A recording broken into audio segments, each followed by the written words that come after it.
മുക്കം അഗ്നിരക്ഷാ സേനയുടെ ആഭിമുഖ്യത്തിൽ ദേശീയ അഗ്നിശമന സേനാ ദിനാചരണം സംഘടിപ്പിച്ചു. ദിനാചരണത്തിന്റെ ഭാഗമായി അഗ്നിശമന സേനാംഗങ്ങളും ഹോം ഗാർഡുകളും സിവിൽ ഡിഫൻസ് ആപ്ത മിത്ര വോളണ്ടിയർമാരും ചേർന്ന് വിവിധ അഗ്നിശമന വാഹനങ്ങളുമായി മുക്കം നഗരം ചുറ്റിയുള്ള ദിനാചരണ റാലിയും സംഘടിപ്പിച്ചു.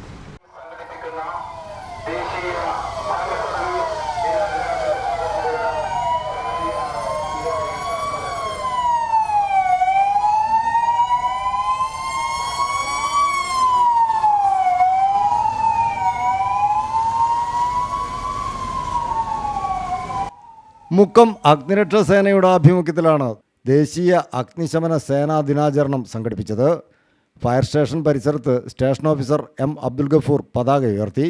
തുടർന്ന് അഗ്നിശമന സേനാംഗങ്ങളും ഹോം ഗാർഡുകളും സിവിൽ ഡിഫൻസ് ആപ്ത മിത്ര വോളണ്ടിയർമാരും ചേർന്ന് വിവിധ അഗ്നിശമന വാഹനങ്ങളുമായി മുക്കം നഗരം ചുറ്റിയുള്ള ദിനാചരണ റാലി സംഘടിപ്പിച്ചു.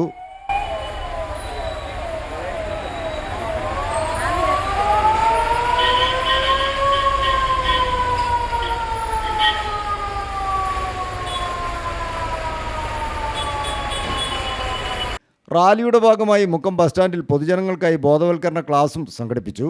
സുരക്ഷാ ലഘുലേഖ വിതരണവും നടത്തി. അഗ്നിശമന വാരാഘോഷത്തിൻ്റെ ഭാഗമായി ഈ ആഴ്ച വിവിധയിടങ്ങളിലും സുരക്ഷാ ബോധവൽക്കരണ പരിപാടികൾ സംഘടിപ്പിക്കും. ദിനാചരണ പരിപാടികൾക്ക് station officer M Abdul Gafoor, grade station officer N Jayakish, grade assistant station officer C Manoj, civil defence post warden Prince Mathew തുടങ്ങിയവർ നേതൃത്വം നൽകി. News bureau, Mukkam.